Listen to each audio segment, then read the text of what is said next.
November 24 ഞായറാഴ്ച ക്രിസ്തു രാജാവിൻ്റെ തിരുനാൾ. യോഹന്നാൻ 18:33 മുതൽ 37 വരെ വാക്യങ്ങൾ. റോമിലെ സെൻറ്റ് പീറ്റേഴ്സ് സ്ക്വയറിന് നടുവിൽ ഒരു വലിയ സ്തൂപമുണ്ട്. ഏകദേശം 4500 വർഷം പഴക്കമുള്ള ഈ സ്തൂപം ഈജിപ്തിലെ നഗരമായ ഹീലിയോപോളിസിലെ സൂര്യൻ്റെ ക്ഷേത്രത്തിലായിരുന്നു ആദ്യം ഉണ്ടായിരുന്നത്. എന്നാൽ ഇത് കാലിഗുല ചക്രവർത്തി റോമിലേക്ക് കൊണ്ടുവന്നു വത്തിക്കാൻ കുന്നിലെ സർക്കസ് ഓഫ് നീറോയുടെ മധ്യത്തിൽ സ്ഥാപിച്ചു. ഈ സർക്കസിലാണ് സെൻറ്റ് പീറ്റർ രക്തസാക്ഷിയായത്. ഒരുപക്ഷെ സെൻറ്റ് പീറ്റർ ഭൂമിയിൽ അവസാനമായി കണ്ടത് ഈ സ്തൂപം ആയിരിക്കണം. ഈ സ്തൂപത്തിന് മുകളിൽ ഇപ്പോൾ ഒരു കുരിശ് സ്ഥാപിച്ചിട്ടുണ്ട്. പുരാതന കാലത്ത് സൂര്യനെ പ്രതിനിധീകരിക്കുന്ന ഒരു സ്വർണ്ണ പന്താണ് ഉണ്ടായിരുന്നത്. എന്നാൽ ഇപ്പോൾ ഒരു കുരിശ്, ക്രിസ്തുവിൻ്റെ കുരിശ്. സ്തൂപത്തിൻ്റെ പീഠത്തിൽ 2 ലിഖിതങ്ങളുണ്ട്. ലത്തീൻ ഭാഷയിൽ അവയിൽ ആദ്യത്തേത് ക്രിസ്റ്റസ് വിൻസിറ്റ്, ക്രിസ്റ്റസ് റെഗ്നറ്റ്, ക്രിസ്റ്റസ് ഇംപെരറ്റ്. അതായത് ക്രിസ്തു ജയിച്ചു, ക്രിസ്തു ഇപ്പോൾ ഭരിക്കുന്നു, ക്രിസ്തു ഇപ്പോൾ പരമോന്നതമായി വാഴുന്നു. മറ്റൊരു ലിഖിതം ഇതാണ്: യഹൂദരുടെ സിംഹം കീഴടക്കി. അതുകൊണ്ട് ഈ സ്തൂപത്തെ നമുക്ക് വിജയത്തിൻ്റെ സ്തൂപം എന്ന് പറയാം.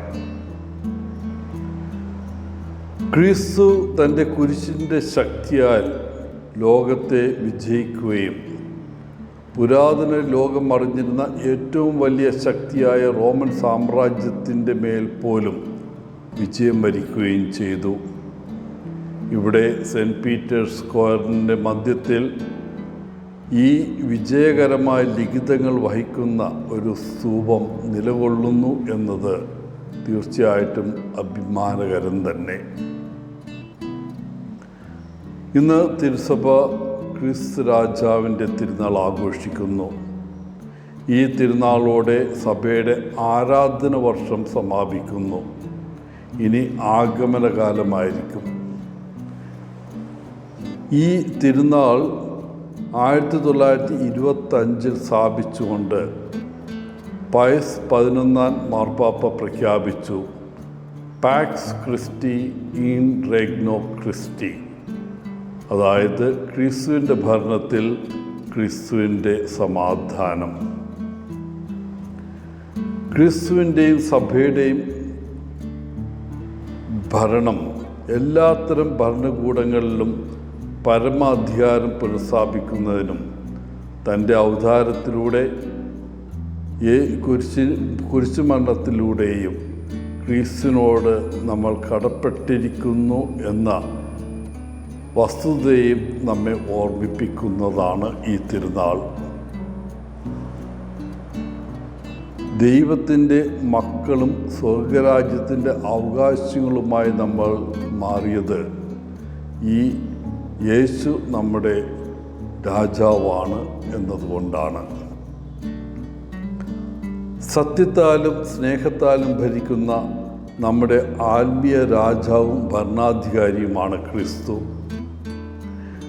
ക്രിസ്തീയ പ്രതിബദ്ധതയുടെ ഗുണനിലവാരം അത് ത്യാഗപരവും ക്ഷമിക്കുന്നതുമായ സ്നേഹത്തോടെ മറ്റുള്ളവരെ സേവിക്കുന്നതിലൂടെയും ദരിദ്രരോടുള്ള നമ്മുടെ ഐക്യദാർഢ്യത്തിലൂടെയുമാണ് നാം പ്രഖ്യാപിക്കുന്നത്.